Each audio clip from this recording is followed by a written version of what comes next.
Crunch time. Crunch time. Stop what you're doing and get working. Munch on your lunch. Don't watch this. Get working. What are you doing? Crunch time. We changed the name of this podcast to Crunch time. We need chyrons scrolling with breaking news. We need quasi-militaristic music in the background so people know it's crunch. Welcome to Crunch time with Jim and Aaron. Step outside the cubicle and into crunch time. Crunch. Crunch. That'll be our segment. Yeah. I want big teeth coming across the camera, going crunch, and doing dissolves and wipes. I know you can. And they would be groundhog teeth. Yeah, and they would be frightening. My question is, why hasn't it happened already?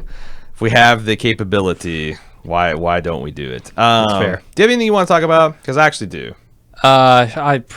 Probably, but I don't. I never remember it. So what's up?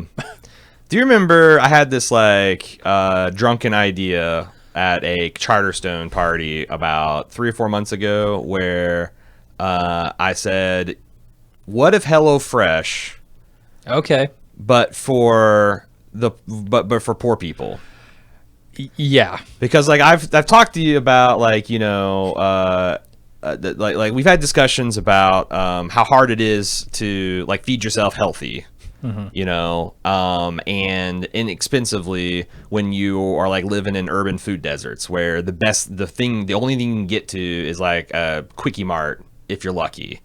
As I've been studying, there's a couple websites that kind of specialize in helping people navigate through homelessness or just really, it's personal finance only, if you're really fucking, you're about to be on the street kind of things. And some of the things that keep coming on back is the fact that people don't have pots, people don't have a place where they can actually cook things. They don't have access to perhaps clean water, certainly not produce or food. Or when I say produce or food, I'm talking about just basic shit, like even a box macaroni and cheese or something. Could you create a not-for-profit that is essentially a HelloFresh and has people can sign up and you can go sign up at a library if you want. You have to have an address. That's a problem, but it will box up like hamburger helper level meals with ground turkey that's frozen, and the introductory box might have a hot plate and a basic pot, and the whole thing is all these recipes can be made in one pot. It'll feed 4 people. It'll provide X amount of calories and nutrition, and at a low cost that can crucially be paid for with whatever the WEX or electronic food stamps, EBT, electronics benefit transfer. So you can sign up for that with that, and you get a low-cost but relatively healthy, easy-to-cook foods for people and it's targeted for people that live in food deserts. Is that possible? You can have tuna melts, and it sounds possible, and lasagnas and stuff that again it's the requirement is it's got to be made with a hot plate and a pot, and the introductory kits has that stuff, and maybe a spoon, a spatula, and serving. I don't know. I see more points of friction. Oh yeah, that you're maybe not considering. All right, hit me. Presumably this would be an online service. Yes. You have to have a computer or a phone capable of going online. I think if not, you go to the library. Right. Okay. Yeah. I feel like the people who go to the library to do that kind of stuff are already kind of ahead of the game from what you're talking about. Well, I mean, so could I partner with state agencies to where hey, we're going to we're going to have you can help, social workers can help you fill out the paperwork to get that sent to, or maybe you can even be partners, we can send it to missions and homeless shelters and things like that for get back on your feet kind of thing, and they can just sign people up, or I don't know. I just feel there is a big, I won't even say market, because again this is a not-for-profit idea. There's a big there is a community that could make use of those kind of services, and not everyone will, but some people would. And I don't know, it's nicer than eating Hot Pockets or another double cheeseburger from McDonald's, or I think ramen noodles. Hard to compete with ramen on value though. Right. I guess it would work for places where people literally don't have access to the kind of food you're talking about. everywhere else, it seems like it would just be an added expense. But that's a huge amount of people that live in like urban food deserts, like millions and millions and millions of people. Yeah, no one in Iowa would sign up for it. Anyone that lives within like easy driving distance of a Walmart or walking distance of a Walmart or a Kroger's or a Piggly Wiggly or whatever wouldn't. But there's a lot of people that does not describe. Man, I guess I have a hard time imagining that there are millions of people out there who don't have any kind of food around them other than McDonald's. So I was talking to that guy from the National Alliance to End Homelessness, right? And he says that there's between 200,000 and 300,000 homeless people in this country. Mm-hmm. Like, there's got to be an order of magnitude more of those people that are like fucking right there on the edge and at risk and being taken advantage of by every step of the way and having bad life decisions incentivized. You know, I don't know, something. I'm just throwing it out there.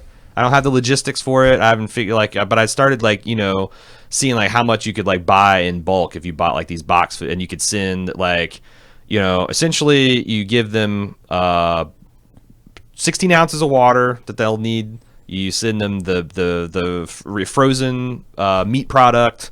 You send them the dry goods and all the spices and all that kind of stuff. Like, you know, nothing requires refrigeration other than the meat, and that's a problem. I don't know. I mean, these services are designed to be luxury items, and I think almost out of necessity, because do you think the shipping, the extra shipping, the extra cost of packaging individualized meals instead of like going and buying a gallon of water. Yeah, you'd be sending them 16 ounce, like 20 ounce bottles. Like a bottle. That comes with extra cost. Maybe a bag of water. Yeah, I mean it's 6 pounds of weight. Like if you ship a gallon of water, it's.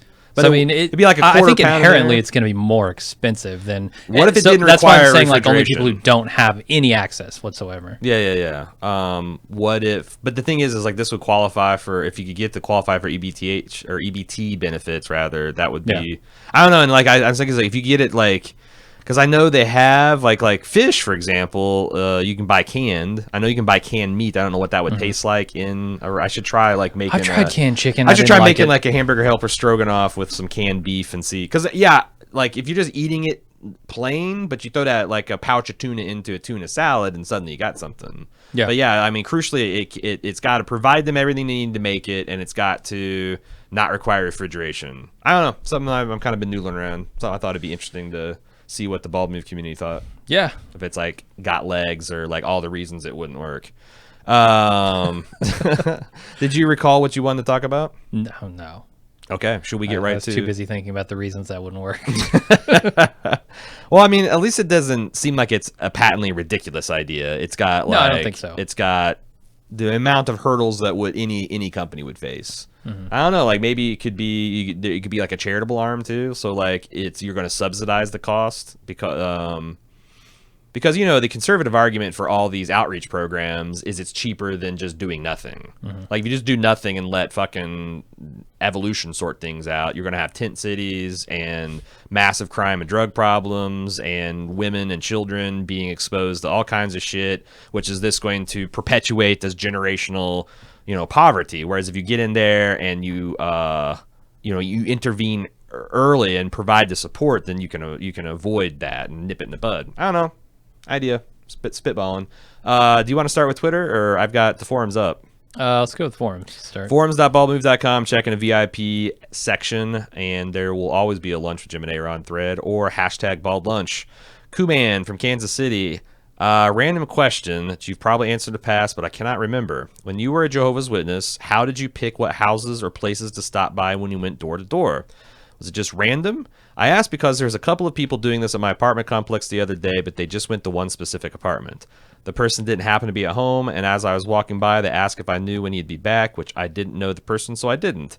They started giving me the pitch, which I wasn't interested in, but I was nice enough to them, as I remember you saying that door-to-door was the thing. One of the worst parts about being a Jehovah's Witness. Hard to come up with a really good bottom list, but it's up there. Mm-hmm. I just told them I wasn't religious. I wasn't raised. It's just standard conversation stopper. So what you have here? Yeah, I want because I think you can fully answer this. Oh, I can fully answer this. I want to describe what he was seeing. Okay. What you have here is either a return visit or a Bible study. Mm-hmm. These are like Pokemons. Like you start off with the initial call, right? You evolve it through use of future placements of the Watchtower and Awake into the return visits, and then its ultimate evolution is the Bible study. Right. So what happens is you get these territory maps. It's very systematic, right? Every Kingdom Hall has their local territory that they canvass, and they do it in a very methodical manner.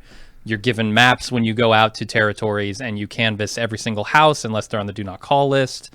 What do they call that? The no call. Do not call list. Yeah. Do not call list. You go to every single house in the entire territory, as much of it as you can cover until you get done with your day, and then you turn it back in. Yeah. And then the next day they give it to another group, and they do the same. Yep.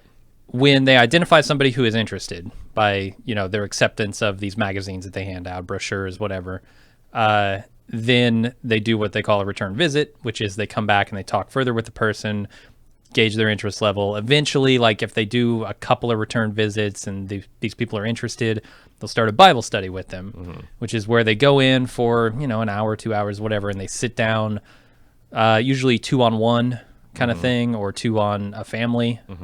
Witnesses always travel in 2s. It's the aristocrats. Sure. And they talk more in depth. They go over, like they will actually sit down and like read the magazine with them, and explain, okay, what does this mean? Answer any questions they have, stuff like that. Look up the cited things in the Bible. Exactly, yeah. Maybe get them a copy of a Bible if they don't have it, one, that kind of thing. So you're seeing one of those, either a return visit or a Bible study. I think you're right. There's the other possibility is some high security apartment complexes where that's the hit and runs. Yeah, they'll do literally the hit and run. Well, they'll go and they'll do 1 or 2 doors, or they'll sneak in through the gate behind somebody, because they know that if they started canvas the whole time, the management would call the cops on them or kick them out. Yeah. So they try to commando raid. But I think you're right. It's a return visit, and I used to be the territory servant for Mooresville, one of the many hats I wore, and we literally just got county maps and cut them up and laminated them, put them on cards, and then like the brothers tried to like even out, like there's 100 houses in this packet. Right. You would go check out a piece of territory, and there you go. You try to get one that's maybe closer to your house, or or if you're with a particularly ambitious Jehovah's Witness, you take out the Eminence territory and you drive about an hour and a half. I love those. To get the ones there. That are like on the way out, a town territory was fucking intense. Yeah, because there's 100 houses you just in park a block and beat the streets. Yeah. Those rural territories where there's like at one house every 16 square miles is where it's at. It was funny because I was, we were very much in the rural-ish area, a suburb. So we'd get streets with maybe like 10 houses on them. And I'd think, oh man, this is a fucking bummer. And then every once in a while, I'd go spend the night at my cousin's house, and he lived in Indianapolis. Oh, right, yeah. And so, and like down fucking town. And so you go to some of those neighborhoods, and the houses are just jam packed, where there's apartment buildings, and it's like, there's 100 houses on this block. Fuck me. Yeah, I know. We're gonna be on this street the entire day. Yeah. Oh, and it was such a nightmare. Plus, it's like weird because like I know when I would work like more urban territories, it was like Omar coming.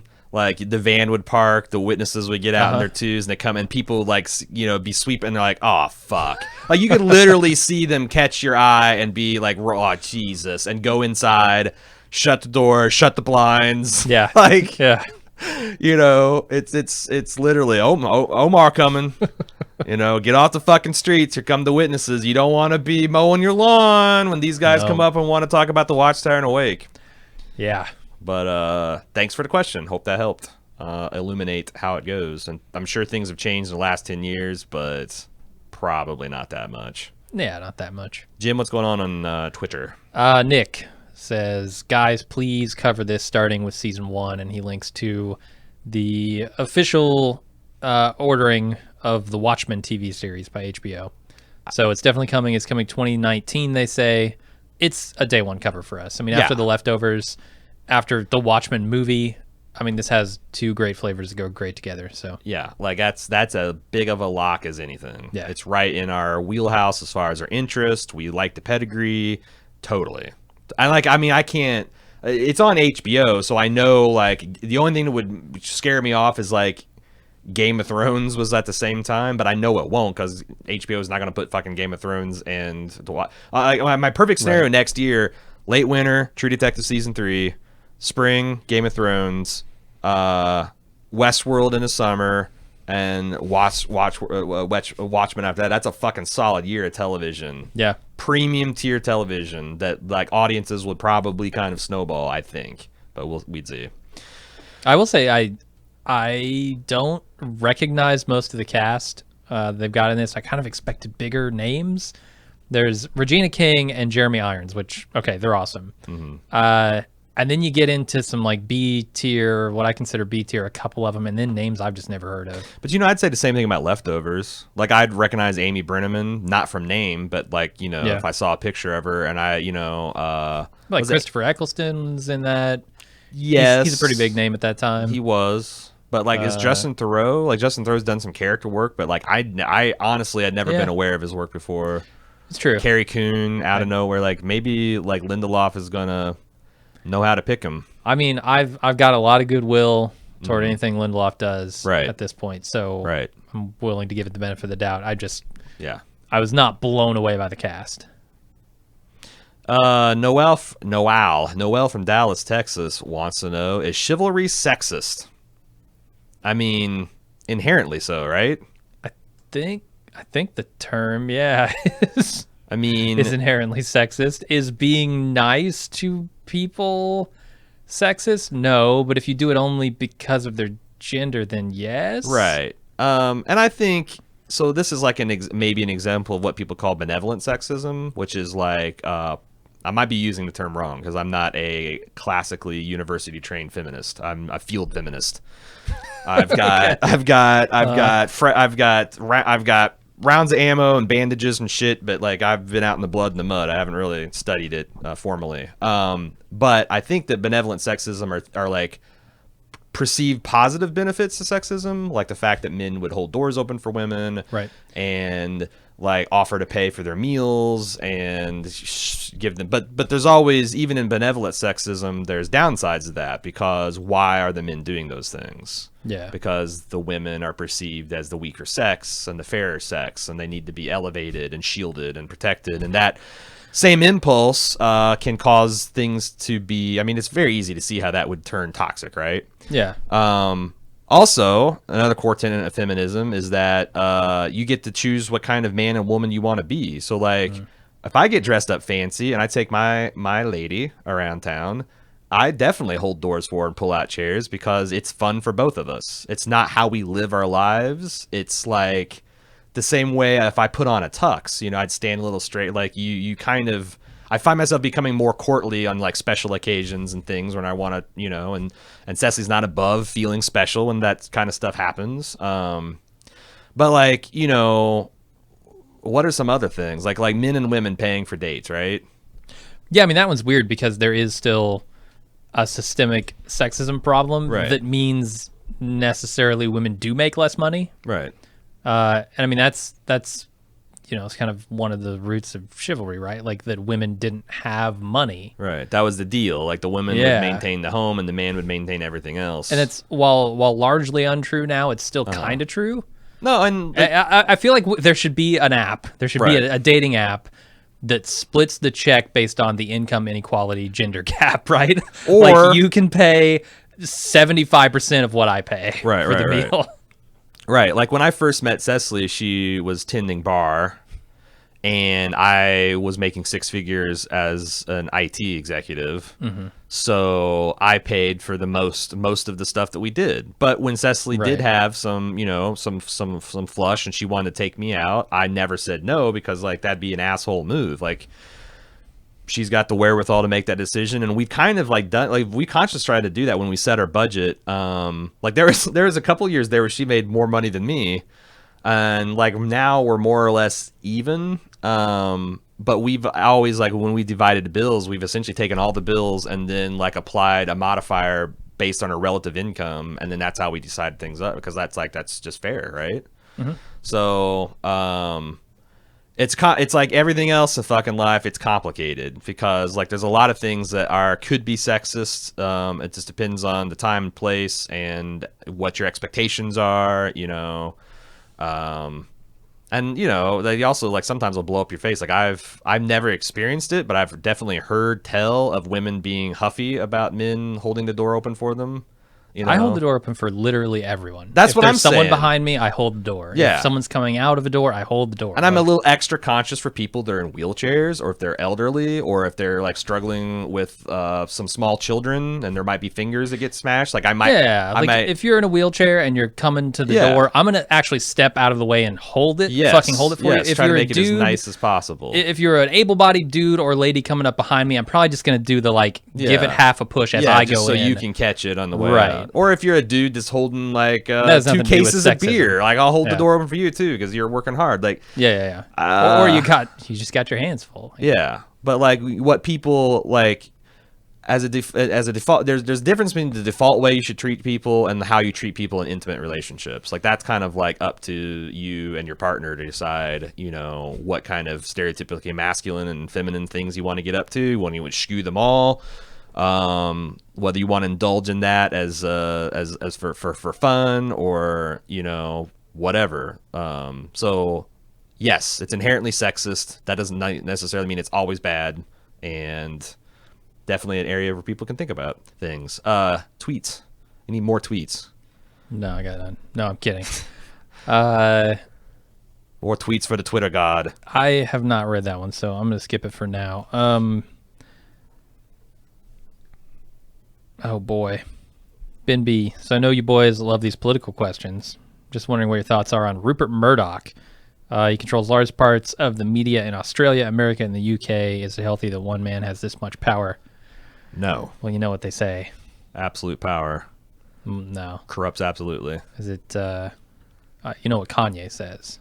What? He says a lot of things. Well, one of the things maybe I might agree with that he says is no one man should have all that power. That's true. They shouldn't. They shouldn't. Not even Kanye. No, I mean it's a clear like. I think one of the many things wrong in this country is that we have allowed things to get so fucking consolidated and things to be too big to fail, or things that are like de facto. They have so much penetration and currency that they like if they decide to become a propaganda arm, it's just too fucking easy, and I don't like it. I don't like it. And I'd say the same about like George Soros funding some kind of left-wing media organization that would only push left-wing things. And people are like, oh, you mean NPR? And I say, shut the fuck up. But yeah, no, I think that's part of the problem. Part of the problem. Anything other to add? Can I just play Power here? Yes. Always. That's my get up out of bed song. Shum from Utah. Which fresh fruits or vegetables I thought you were actually going to do it. No, so I don't have it on hand, or I would. Which fresh fruits or vegetables do you enjoy when they are in season? I'm partial to corn on the cob and fresh garden tomatoes, though it's hard to beat a fresh peach. Oh, fucking watermelon, man. I love watermelon. Watermelon season's pretty fucking good. Corn on the cob in the Midwest is I've never been from a farmer's market. Oh, I've never been a cobber. I don't really eat much corn. I slob on a cob all day long. When I do eat corn, it's on the cob. I will say that. I avoid corn basically in all of the scenarios. Corn salsa? Corn salsa is my favorite of the salsas. Don't like corn salsa.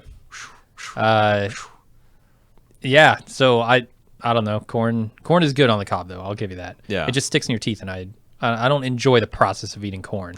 Popcorn, corn on the cob, how many, none of it. Because I celebrate corn in all of its varieties. Like I like a tender sweet corn where they're just like bubbles bursting, like caviar bubbles of corn flavor burst in your mouth. I like the mature, huge kernel meaty corn that's like you almost can like take 2 bites off of every section of the cob and still get more corn. Like have you tried them both, or like? Because I feel like you might be like a really sweet baby explode in your mouth type of cob. Maybe. Where is this going? Where is this getting? Delicious, tasty. It's getting a little mouth-watering, belly-filling places. a little tingly for my taste. Hey man, follow your bliss. I will say that it's really hard to beat a fresh fucking pineapple. From like Hawaii, or I think they grow them in California. Like if also like what don't they grow in California? Right. I also, speaking of California, I went to my cousin's wedding a few years ago, and she has a orange and a lemon tree in her backyard. And these oranges were huge. They were the size of like a softball, and they had like these really thick skins. Those are called grapefruits. No, well, that's the thing. No, they were huge, and they were still oranges. And I'm like, because every time I've seen I feel like the bigger the orange, the worse it's going to taste. Yeah. And like I got that off the tree just to be kind of nice to my cousin and be like, okay, I ate your fucking tree, your shitty tree orange, and boy was I fucking wrong. That was the juiciest, most delicious orange I've ever had. I picked it right off the tree. I ate it within a minute, and it was like stunning how good it was. Like the first time I had like really fresh pineapple, not canned pineapple, but like really out of the like sun ripened off the ground. Like it's almost like fucking candy. It's so good. And same way the watermelon too. Yeah. No, they got the citrus climate out there. Borderline desert in most areas. Another one thing I'm trying to get going at my house is an asparagus patch, because right out of and it takes like 3-4 years to get like that going. My wife and I are like wanting to get like strawberries and asparagus going, because those are like kind of perennial and they always come back. But yeah, strawberries is another good one. Like I was spoiled growing up because my mom and my grandma always had pretty significant strawberry patches, and the jams and the jellies and the fresh strawberries and the strawberry shortcakes and strawberry ice cream. Oh my God. Peaches, I don't get to eat fresh peaches very often. I used to have an uncle that'd swing by, like when he's coming to visit, swing through Georgia on the way home from Florida and get some fresh ones, and they were pretty fucking good. Yeah. Pretty good. Your turn, man. Tweets.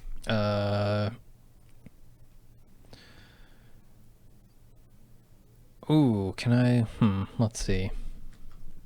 AC Stars says he's reading The Red Wedding and A Storm of Swords, and that was a devastating experience, as he hadn't been spoiled by the show or the internet. Honestly, never expected a book could do that to me. Have you guys ever had a similar experience in a book you have read? I had that experience. I put that book down for like 2 whole weeks. Yeah. Because it was so like, Jesus. I was pretty shaken up. I was young, and it was one of the first, if not the first, horror book that I really read. Not Stephen King, God damn it, Dean Koontz's Winter Moon. Fucking scared the shit out of me. Yeah. I read that book, and I was frightened of the dark for a long time. And I was like probably 14. So it's a pretty fucked up book. I remember seeing Braveheart for the first time, because that was one of the first rated R movies I'd seen. I think I was like 17. I saw it in the theater, and that's like the first time like where the good guys don't really win. Like you think they're going to, and like everything in cinematic history is trained that like, you know, well, here's his dudes. They're in the audit. There's going to be some swashbuckling, and they're going to free him, and he just dies in the worst way possible. Yeah. I guess, yeah. So that's the experience, the shocking devastation that. Yeah. I don't know if because I watched The Red Wedding. I don't know about a book. I don't know. Were you spoiled for that? Because I could see how you would easily be. Man, I can't remember. Book readers were not exactly respectful to. I think I was mostly spoiled for it. Yeah. Like I knew it was a big event. Yeah. And I knew some of the things that happened, but not everything. Right. Or not exactly how it came about. So. Right. I'm trying to think, because I know there's been others, like when I've read books that damn, what is that Ta-Nehisi Coates book that I just read? Like Between the World and Me. That was a really tough. Yeah, Between the World and Me is essentially a letter that he's writing to his son about the world, and you know, growing up in West Baltimore. And it was really like it's one of those things where it's kind of like The Leftovers. Like I can only read 10 pages. I'm like, Jesus Christ, this is too much. But yeah, so there's some examples. We're human, turns out, after all. Yeah. Unibowler from San Antonio. Do you guys have any strange celebrity crushes? My wife always makes fun of me for how attractive I find Jodie Foster and others, such as Tina Fey and Helen Hunt. My friends seem to agree that they're odd choices as well. Is there anyone you find attractive that you have to defend? I mean, I guess Kimmy Gibbler, as portrayed by the incandescent Andrea Barber. That's indefensible. Who I still maintain is a very attractive woman. You like some of the odd looking ones, like Peggy from Mad Men. I don't think she's very attractive. You think she's good looking? Yeah. I guess I Elizabeth prize distinctiveness over conventionality. Okay. I mean, that's fair. That's I mean, I'm not saying it's better or worse. It's just I like a striking woman. So yeah, I don't know. Do you have any strange? I mean, the closest I come never maybe is confess to anything that I'd even raise my eyebrows at. Like Kirsten Dunst is like occasionally people are like, ooh, no. Yeah, but she's she had like a specific an era. flavor of ice cream for sure. Yeah, I think so. Yeah, but I think she's like the poor man's Heather Graham. Like at best. I will say, yeah, I think Heather Graham is more attractive than Kirsten Dunst. See, that's what I'm saying. Like I feel like as a kid, I definitely would have argued strenuously against that. Really? Yeah. Okay. Yeah, Kirsten Dunst. That she gets mixed reviews for sure. Yeah. Trying to think of anybody. Not really. Because like I said, even like I mean, are you really saying that you think? Do you really think Andrew Barber is ugly? Who's that? The Kimmy Gibbler? Yeah, I don't find her attractive in any way. Really? Yeah. Really? Okay. Well, I don't think she's ugly. She's just not attractive. Like there's a middle ground. I feel attacked. I feel defensive now. I mean, I can't help that. I can't help how you feel. I'm not acting on. I'm just saying I'm feeling all these things. I have no control over that. I can only control how I behave in reaction to that stimulus. All right, let's move on to less potentially fraught with objectation type questions. Okay, I want to acknowledge this. I literally can't sit here and read a giant fucking article to give you our thoughts on it, but Trilu links a Guardian article about movie 43 and the title of it is movie 43. Why did so many Hollywood stars sign up for the humiliation? Oh, so that's the one that was my worst movie that I just happened to organically see. Right.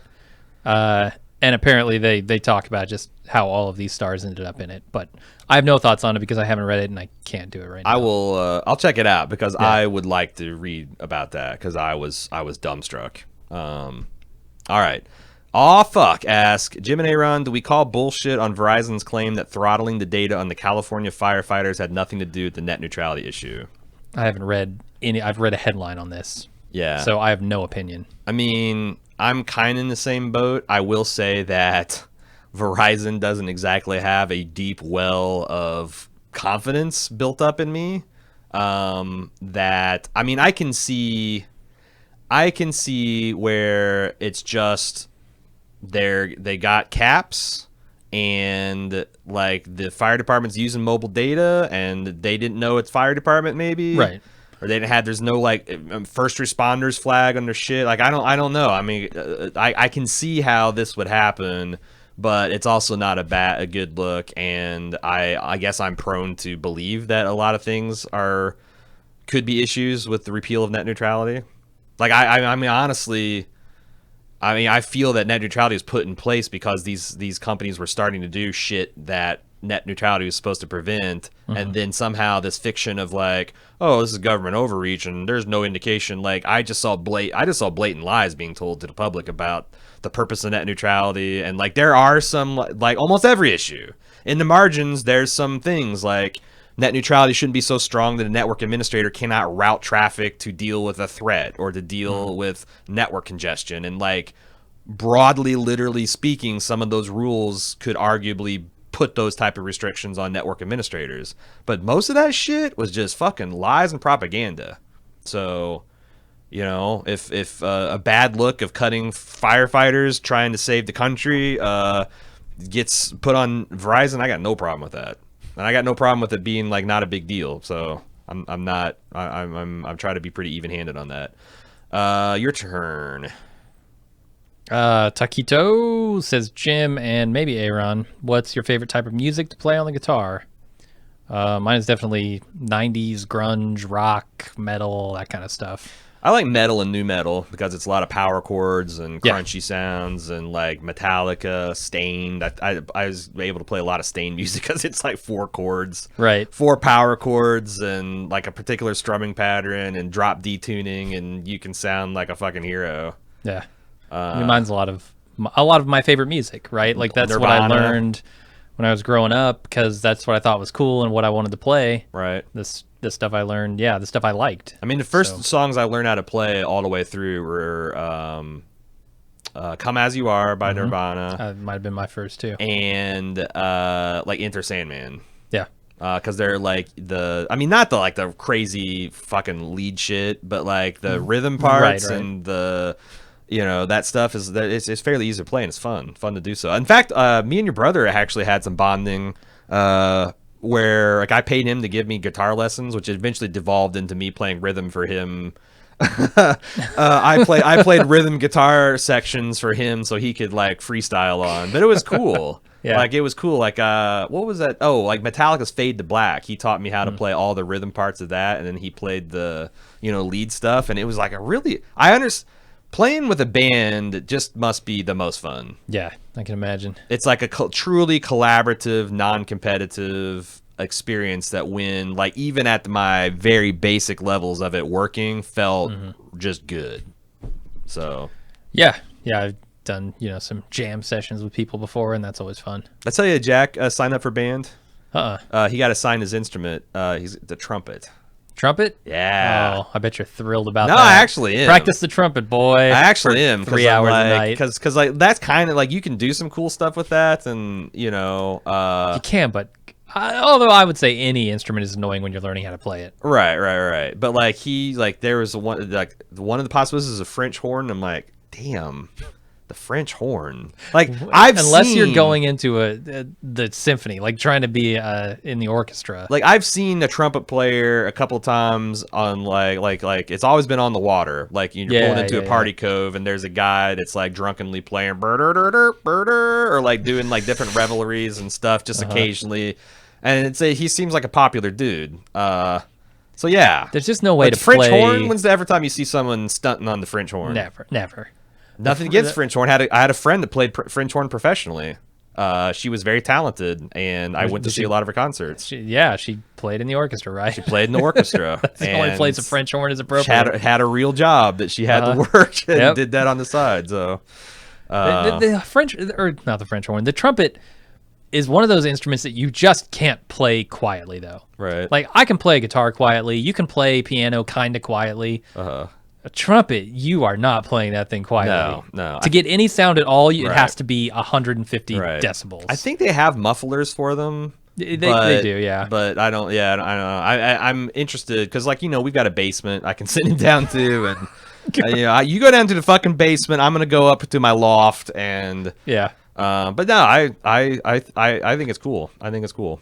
He's also getting into speaking because, like, for the longest time, I was like wanting to see what he would get into other than fucking video games, like something creative, Yeah.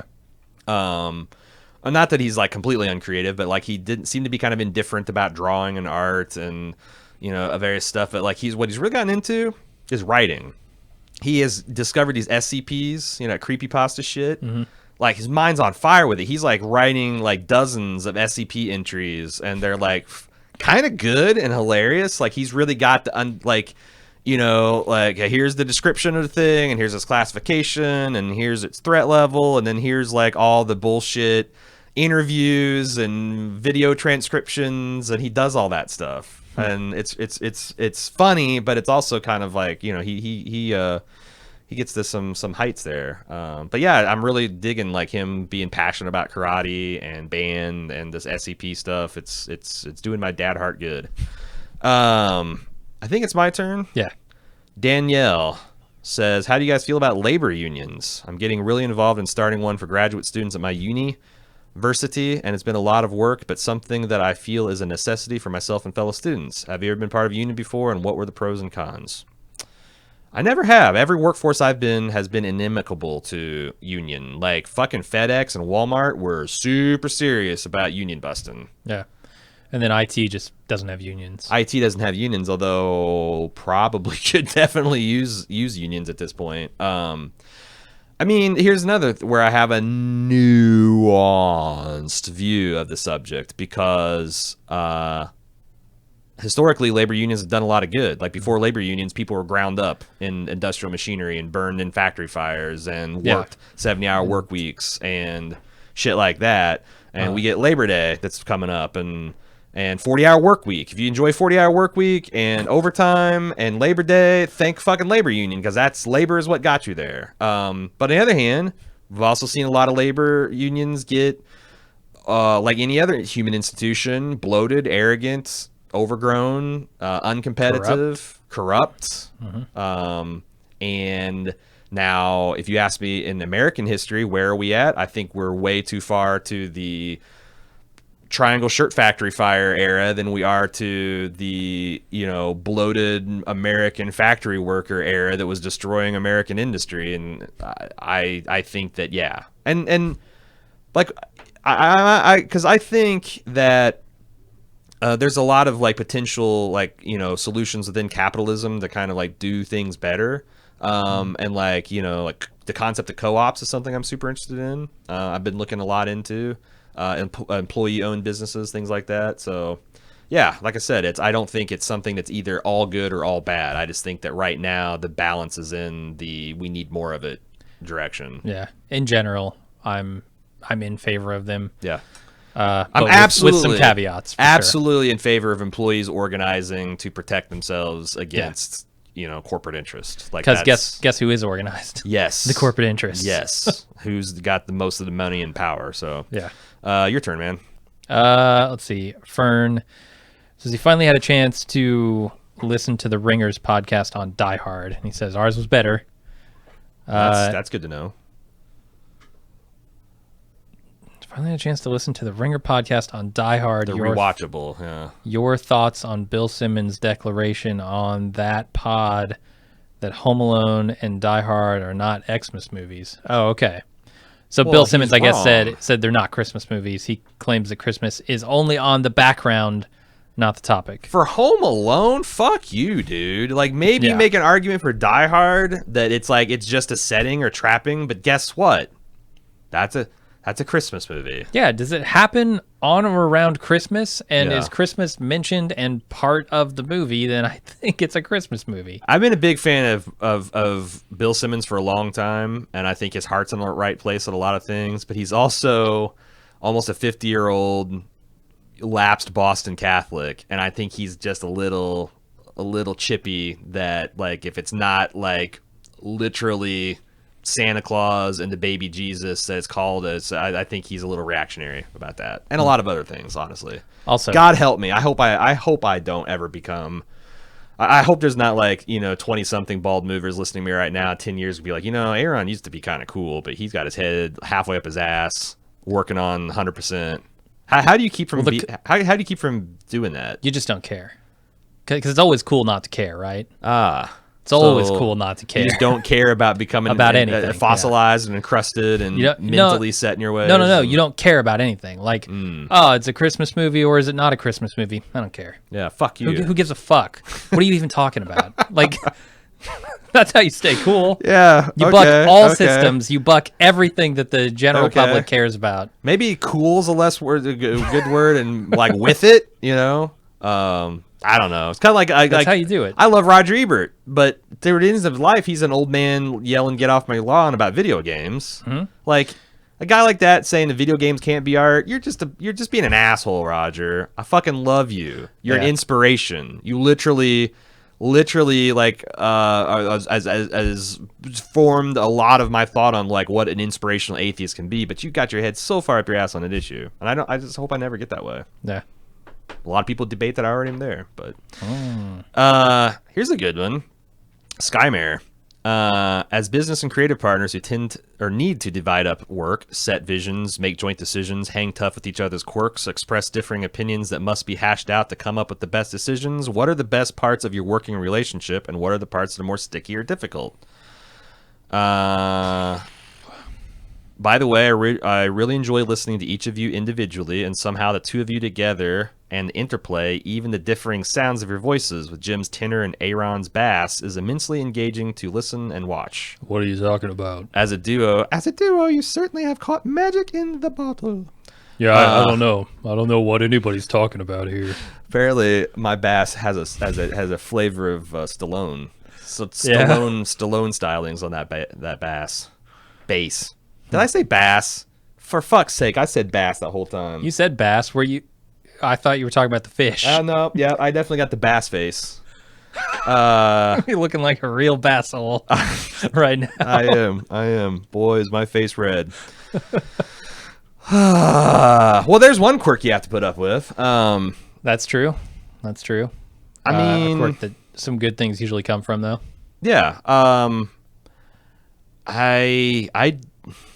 I mean, I think in you framing the question, you set up the answer beautifully. That's just something you have to do. Like, everyone has strengths and weaknesses. I mean, I guess I could say big points of because like as similar as we are, we also have big important differences that are like lifestyle and schedule based. Because, and I will say that had I not in absence of wives, girlfriends, and children. And really, we shouldn't have wives and girlfriends. That's like if we just pick one, we could no. So you're saying in absence of having a lifestyle at all, right? I feel like our lifestyles would be almost identical. Like I'd be staying up real late, I'd be sleeping real late. But I just I got to be at school at 7 o'clock in the morning, so it just doesn't happen. Fuck that. And trying to get common work hours when people have that radically different schedules and priorities is tough. I think the biggest difference as far as our styles go is probably our tolerances for things, specifically when it comes to like doing the same thing over and over again.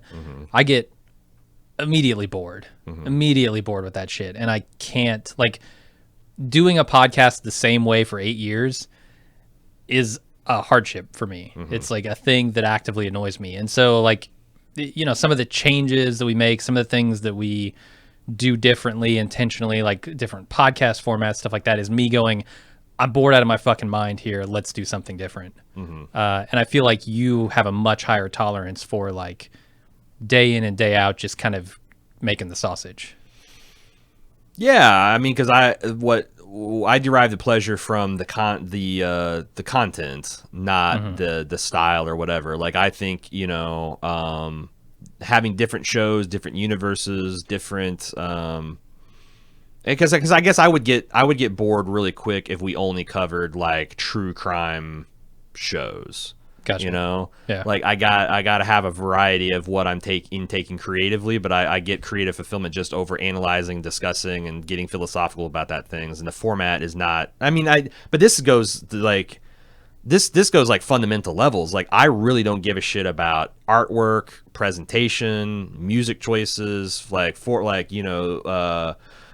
I'm not opposed to you. It's so weird. Yeah, I know, but I'm not, because like to me that shit when I'm actively engaged, and we've had this conversation. Like when I listen to Radio Lab, I listen to it despite the audio engineering. I find it actively annoying that every fucking time they're talking about like being in a cafe in Brooklyn, I know what I'm going to hear. Yeah, you're going to hear coffee cups clinking. And there's going to be knives and forks, and there's going to be murmuring, and there's going to be steaming. Yeah. And like, I just fucking know that they're going to do that. And it's like so obvious, and to me, rote and stupid and overproduced and artificial. See, I'm getting worked up about it. But like, I think every one of our podcasts would have that kind of production value if we had the time and inclination. Yeah, because I'd be like, this is the thing. This is called branding. This is what people latch onto and identify with, the music choices, the intros, the like those kind of cornerstones of a show. Right. So then on issues like that, you got to be like, there's this art of how, of horse trading, and of, how passionate am I about this versus how passionate is he about wanting to do it? And in the balance, like in that case, like if we had the time and personnel to give it that kind of production value, I think I'm in the minority. Well, I think I think the majority you don't have a strong feeling against it, right? No, I do. I don't like it, but I don't hate it as much as you want to do it. And I also think my hating is probably in the minority, because we all the time talk about like certain marketing techniques that we just are immune to. Yeah. But we're in the minority, and we kind of realize that, and we have to adjust our thoughts on that. So it's like, that's the thing. It's like, how much with the things that come to real loggerheads when we're very passionate about the completely opposite sides of an issue. And then sometimes you just have to, like, it's kind of like it's either that guy's turn to win, or like whoever gives in first, and that's probably a proxy decision for like who's the most passionate about it. And then you also got to be willing to admit that you're wrong. Like if you know, either way, like if you were for something and it didn't work out, then come correct. And if you were against something and it did work out, then like, well, praise is due and mea culpas are due. So, but yeah. And I mean, one of the most difficult things I think is to compromise on stuff, right? Right. Because especially when it's just doesn't two fulfill people. anybody's vision. Like if there's 5 people in here, you can have democracy in action. Like 2 people will really hate it, but 3 people, and it's like, well, you're a real asshole if you make the 3 go along with the 2, right? But then I kind of do like, what if we get to that point and like there's like cabal, like, you know, there's like, well, you're always going to vote with that guy because blah blah. Like, I don't know if that will like that's a different hell that I've not experienced. And one of the positive things about, you know, the differences between us is I don't want to get onto a website and a forum and write these long posts and like engage with people like every hour of every day. And I feel like you are far more tolerant of that stuff than I am. And so you have taken that burden upon yourself, right? Which to me is just like, thank you so fucking much, because I don't want to do that stuff. Like I don't like, even just the act of sitting down after a podcast and trying to summarize what we were talking about in a funny and engaging way it would take me like an hour. It takes you like 5 minutes. Yeah, mostly because I've really man, that I do hate that part of the job. Really? Like sometimes I sit here. Well, that's a sacrifice you've made, and I appreciate it. You know what? This is not going to be great. This is going to be verbiage. This is going to be like just like really obvious, and I feel the same way about ads too. Like it's always a failure when, and sometimes we get in a rut. Like if I'm, you know, like I haven't been feeling myself for a lot of this year, so you'll notice that the club ads haven't been as fun as they might have been historically, and I'm starting to get feeling better. So now I'm trying to like, okay, how can I work elements of the show into and make things engaging and interesting? But for your part, like I do like the fact that you are the trailblazer. You know, you're always finding like new techniques and softwares and technologies that make the thing, whereas I like, this shit works, I would never ever change in absence of a massive pain point that would make me do it, right? You know? So I think Bald Move would be a lot more static and a lot more you know, like the Q continuum.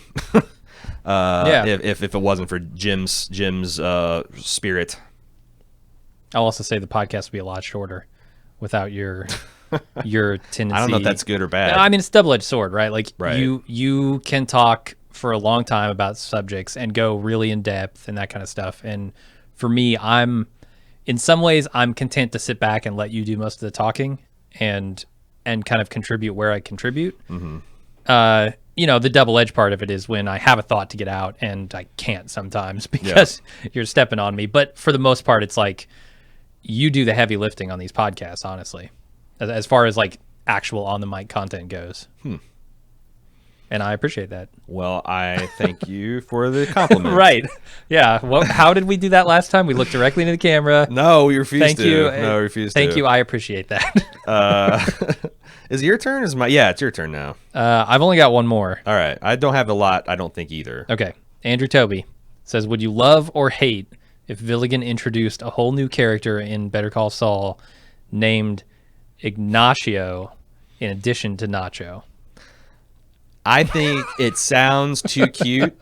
So, but anything's permissible if you do it well enough. God, it sounds so ridiculous. Like the character that he said, "Oh, did Ignacio send you?" is not the same character as Nacho. Because it's possible. Like that's not an uncommon name in Hispanic communities. It's like, true.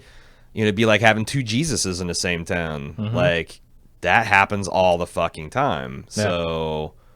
Yeah, I think that, like I said, my initial response is it seems too cute, but it's all about the execution. The idea can be anything. It's the execution of the idea that almost always matters. What if Nacho goes to an Ignacio convention where people named Ignacio get together? Yeah. And there's just like 100 of them. Yeah. And all of them become at least side characters in the show. What if Nacho goes into hiding as a promoter for a food truck that serves nachos, and he dances and does a jingle in a big styrofoam nacho costume? I don't know how I feel about that. Is that any more or less offensive than Better Call Saul commercials? I don't know. Right. I don't know. Might be good, might be brilliant. You just never can tell. Call us, Villigan, if you want us in the writing room. We got ideas for days. Guy Ferrari on tap. You got it. Yes. We take you to Flavor Town every single time. Texas Sandman, bar soap or shower gel, with or without a loofah?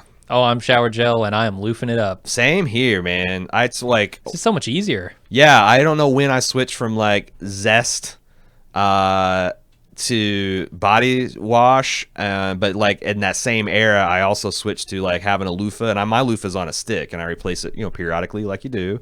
But like being able to like I remember the first time I gave my back a good scrubbing, and like holy shit, I didn't even know that place was dirty.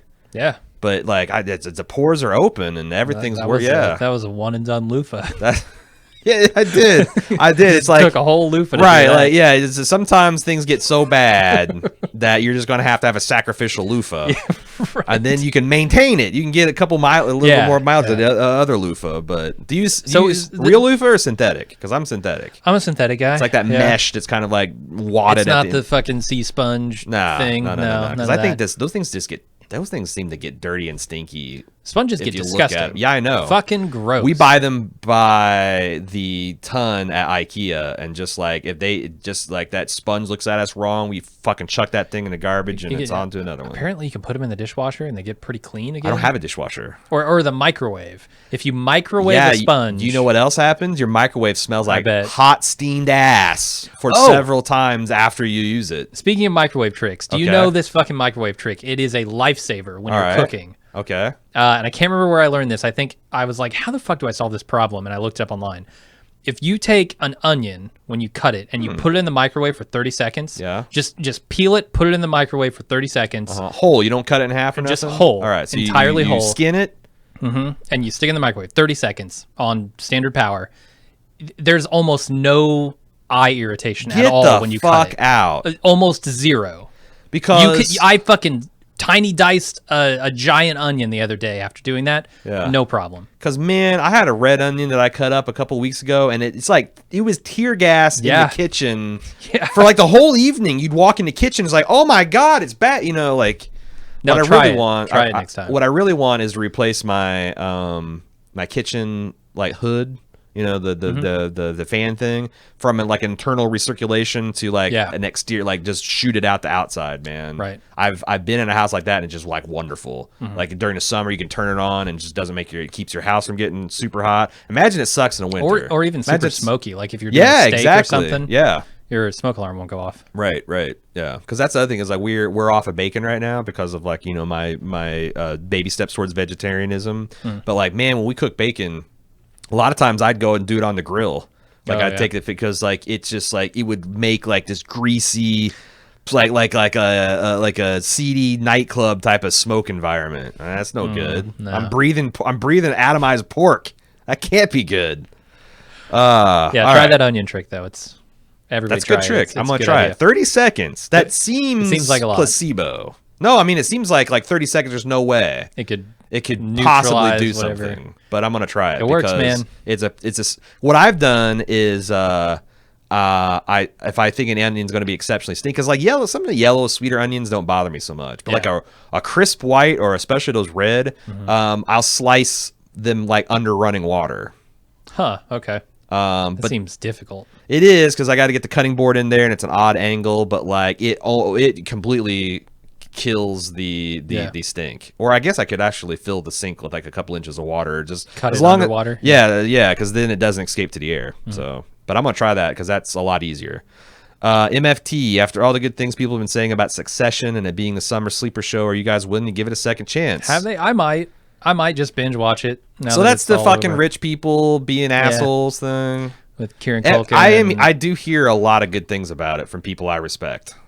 Do you? I haven't really read anything about it or heard anything about it since I watched the first episode. Yeah, the usual suspects have been saying it's really good, and I feel like it's going to make a lot of top 20 lists, maybe even top 10 lists. Yeah, I'll probably try it. Like I give most things on HBO a watch, especially if people are saying it gets better, you know. Right. Yeah. Like if it had a rough start, but it gets better. Yeah, I'll be in on that.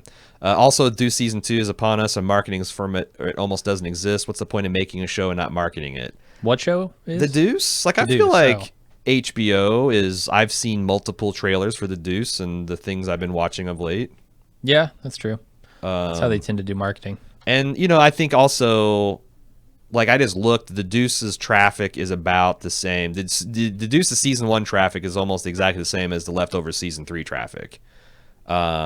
So which means it's not huge, but it's also. I mean, we had a very, very thriving, passionate community. Like our fucking Leftovers podcast, we're getting over 100,000 listens in a week at the end of it. It That's became like our second most popular podcast. Yeah, out of nowhere. So like, if you do a show you're passionate about and have an interesting viewpoint that other people like, it's like because you can go out for a Game of Thrones podcast or Better Call Saul. There's a million of them out there. Right. But like some of these smaller shows that are more cerebral or political or like, specific. People find that a good one, and it's like getting thrown a life vest when you're drowning, and people just like killing to that. So I'm looking forward to it coming back. We're not sure. I think we're right now debating whether we want to keep this Bald Move TV thing going, which has been very successful to Sharp Objects. It's really elevated the profile of that feed. If we can just go on to the Deuce, or if we want to like blow it out into its own feed. Yeah. That's something we're debating internally. Man, those are all like philosophical type of debates. Yeah. Like, what are we trying to accomplish? Right. How do we feel about growth versus cashing in, that kind of stuff. Like, right. Because I don't. Here's the thing. My argument is I don't think the Deuce will grow our network much unless it becomes like a Leftover style hit. But it would certainly grow the Bald Move TV feed, which might be useful for like. If we could keep a weekly discussion on that year round, that's the way to get advertising. Yeah, like that's the way grow that to the 100,000 level instead of or even 50,000 would be even you get to 50,000 would be fucking phenomenal. Like as smoothing out our advertising revenue. Let's see, Gwunat. Since you guys won't freestyle, maybe this request will fly. Each of you take a piece of paper and write down which show you think is the better show, and then show the camera at the same time.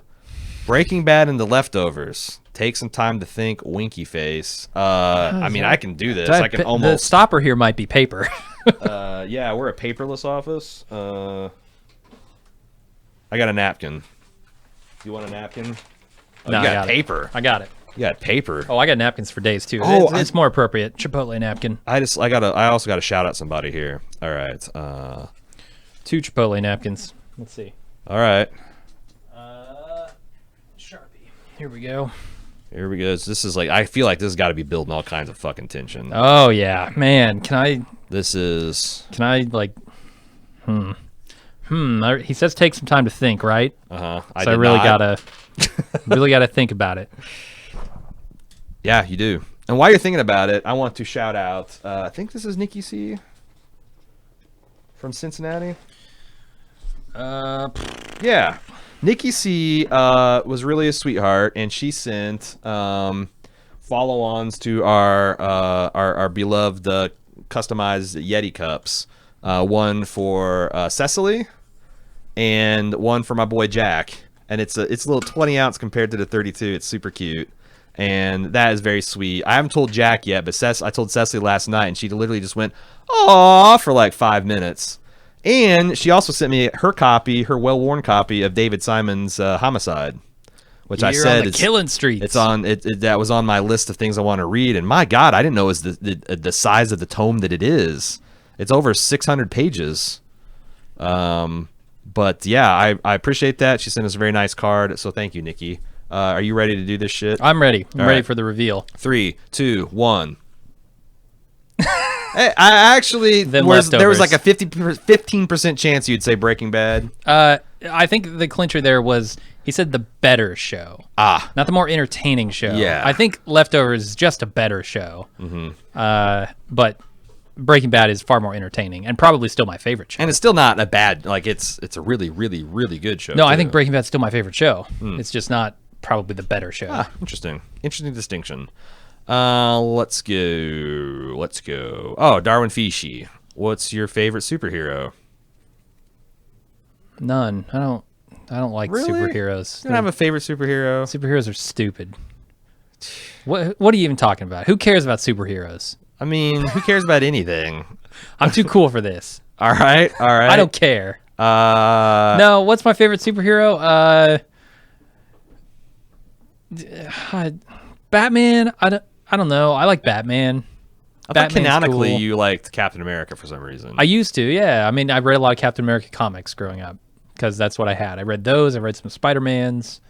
I watched Batman the animated series when I was a kid. Loved that show. I think Batman is my favorite. My wife's surprised because we went on a Judge Dredd trip last weekend where we watched both the classic Judge Dredd with Stallone and the very, very good Carl Urban. Yeah. Modern Dredd. God damn, why did they never make a sequel to that? But she's surprised. She ordered like a giant tome, like a phone book size collection of Judge Dredd comics, and she's like plowing through it. Huh. So okay. Yeah, Mega City. My favorite superhero is Wolverine. I tend to. That tracks. My most attractive quality in a superhero is fairly average abilities, but you just can't stop them. They're relentless. Like they have no quit in them, and that's like at his best. That's like Wolverine's kind of wheelhouse. When were you in best shape of your life? What year would that have been? I don't know. When 2008? I was like anywhere from 27 to 30 years old. Yeah, I had a good run of like until Bald Move came along. Yeah, I had a pretty good run of like in good and I'm working my way back. But like I got down to about 235, which is still quite a bit above my ideal body weight. But I got a freakishly like heavily overly built frame, and I got huge legs and shit like that. But yeah, I got down to about 230, 235. I was running mini marathons. I could do like any physical thing. Like one time I decided I'm going to learn how to do a handstand and walk on my hands. And I spent an afternoon fucking doing it. Cause you remember that time we did we played disc golf and like just fucking around. We just started doing like handstands and shit at the end of it. I think that was with you. Yes. I went home that week and like the next day I'm like, I was so close. Uh-huh. I think I can do it. And I did. I just went out and like 3 hours later I was walking on my hands. Yeah. And I like that. Like, man, that's when your body is strong enough for it to do anything you reasonably ask of it. It's the best feeling in the world. I don't know why I fucking gave that up for chocolate cake and milkshakes. It's fucking stupid. And fucking nachos and shit. No, and the contrast when I did it was so vivid because I went from the worst shape of my life to the best shape of my life in like a year and a half. Same here. I went from like 290, 288, 290 because like 290 was my mental like I can't fucking do. This is disgusting. This is not consistent with my ideal of myself. Right. And I went all the way down to 230, 235 is kind of like where that's a fairly easily to maintain weight with good exercise. And I was boxing and doing all that other stuff, and then it's a great feeling. Why'd I ever stop? Life finds a way to fuck you over. But that's what I've been doing now. Like I just like because it sucks dieting. But I just been like it sucks just exercising for exercising's sake. It does, which is why I've avoided it. Mostly because it's a time suck. I'm doing hiking and swimming and biking and stuff like that. But yeah, but mostly just been like this last year I've really reevaluated my relationship with food, and I think part of it is the vegetarianism, and part of it is just like. When Cecily and I started this outdoor hiking and stuff, just like, man, why this would be so much more fun if we were like super fit, So yeah, she's doing. We're like kind of in this together. Yeah, when I did get in really good shape, I did it, through two ways: exercise and diet. Shocking. And diet, right? The things that the doctors tell you. And diet is the one thing that kind of has stuck with me. Like the exercising takes time and effort and those kinds of things. Eating better You're very than the average in your person diet, doesn't take that much energy, doesn't take that much thought or time. If you can find something that's relatively healthy, that there's a balance between convenience and health and expense. And if you can find the sweet spot on those where you're healthy enough to not feel like shit and you're not spending a ton of money on it and it's convenient enough, that's kind of where I landed after I did all that. And I've never really gone back on that. Like Chipotle every day is my compromise. It's like right. I don't That's ever want to fucking expenditure of calories, but right. But I eat twice a day. Yeah. And the Python, and the meal right, and the meal that I have in the evening is typically a home cooked, fresh, like really nice and meal. Modest. And yeah, modest in calories, like anywhere from 400 600 calories, something like that. So and you rarely snack. You almost never you don't drink beer, snack, like hardcore snack. I don't drink calorie drinks of really any kind anymore. Same. And that's the big change I made is like I stopped fast food. Yeah. I stopped consuming calories and beverages.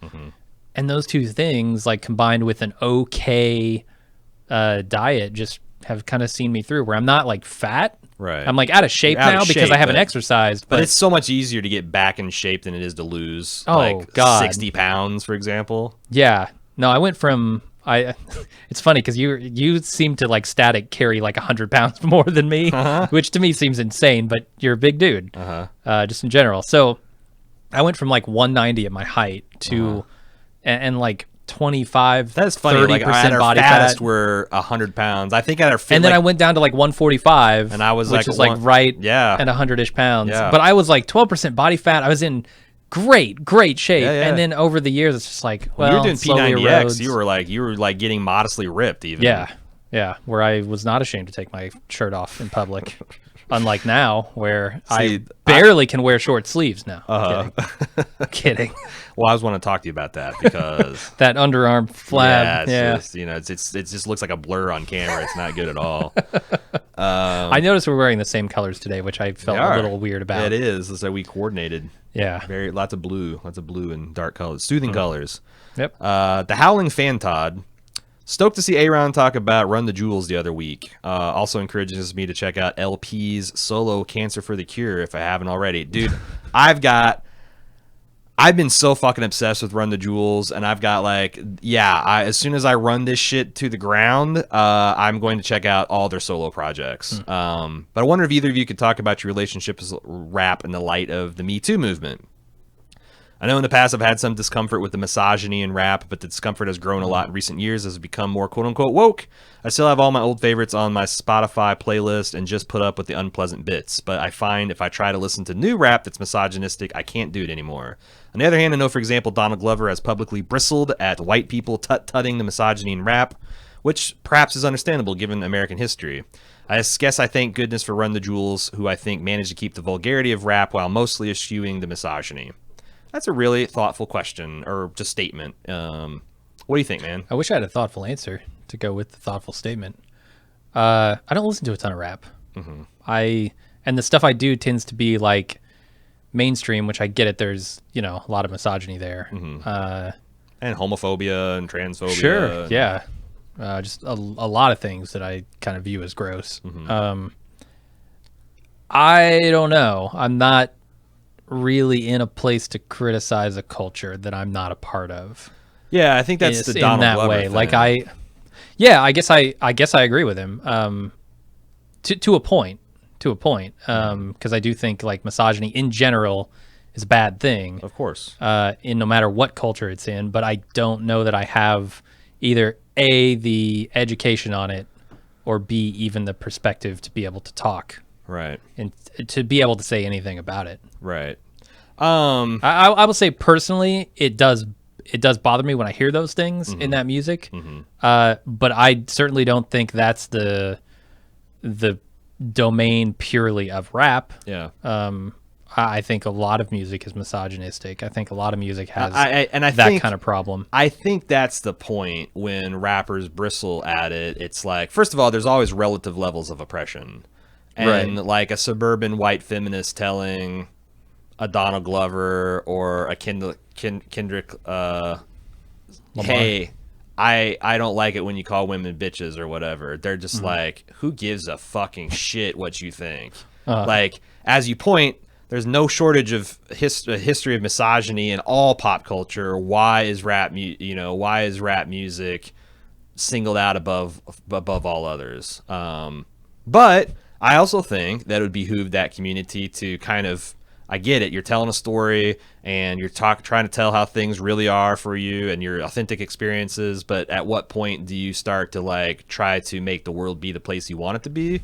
And you can still, there's like, there's still lots of like really raw, hardcore shit you can talk about without degrading women and other minorities that because that's the thing about this intersectionalism stuff. It's like a lot of times it turns into a shit show because one person tries to say something and the other person derails it with what about this, or you can't talk about this if you don't know this. And well, as a queer black woman, it's like I don't know. Like I kind of feel like I wish I just left your statement there, but I do want to say that like I kind of see the points of both sides, and like a lot of things, I think there's probably room to find a happy middle ground there.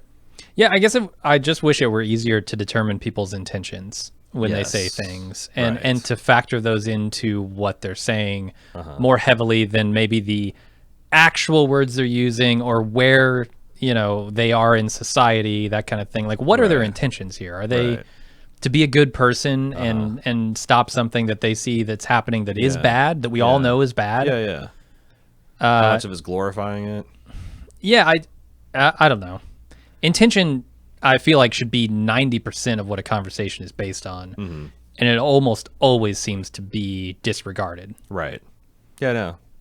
And like, the intentions are hard. I understand why, because, you can judge people's words or you can judge their actions, but I do. Yeah. I mean, like I said, I agree with that as well. It's intention, it's context, it's how the thing is being talked about. It's like, the other thing is like, I think that it's one thing to like talk about that in your music and art. Like I would watch, for example, like this Sharp Object stuff has got some uncomfortable moments. I would feel totally different about if it turns out this director has raped underage women, Yeah. or like has beat women or stuff. Like I'd be like, that changes how I see the work as well. So like, I think if you're going to be talking that talk, you kind of have a responsibility to make sure that you're not walking it. I don't know, but that's, the whole, that the realness of that's part of the realness of rap, right? So it's complicated. It's problematic. I think that like at best, a lot of pop culture enjoying it is problematic, and that doesn't mean it's bad. It just means be aware of the problems and why things are bad and why things are good about it. George in Exile, hearing how you like Morgan Freeman as God last week's makes me wonder, what are some of your favorite depictions of Lucifer in Hollywood? Specifically of the devil. I mean, I really like the one in what's that Tenacious D movie where Dave Grohl plays the devil, right? Like, because he's not, you don't think of him as a devil, but he could totally be. He could totally be the devil. The devil. I kind of like the devil in Constantine. Does Peter Stormare played that? Yes. Like, I like the devil. That was good. Like, the devil is kind of like an ex-slighted employee of God. And he's a lawful evil, and he can be like, I like that cunning and intellect version of him. So yeah, that's probably if you just put me on the spot, it's my favorite incarnation of a devil. Let's see. Don't have time for that, unfortunately. I think we're about done. Okay. Yeah, so, we got a bunch of stuff to do. We do. Thanks for lunch. We are not going to have a lunch next week because it's Memorial Day weekend and we're going to take some time off. But after that, we will be back, and we also have a first run movie next week. And we have we got the final episode of Sharp Objects. We got Game of Thrones. We got Better Call Saul. We got a movie. It's a pretty full slate next week. We're also behind the scenes recording Empire Businesses. We've got one in the can. We've got one that we're going to be shooting today. We're getting that because next month we're going to start spooling those things out, and it's not going to be like one a month. It's going to be a more aggressive schedule. So we are doing a lot of things behind the scenes to kind of keep that stuff flowing when we're ready to do it. So your club dollars at work. We'll see you 2 weeks from now for another lunch. Until then, I'm Aaron. And I'm Jim. Later.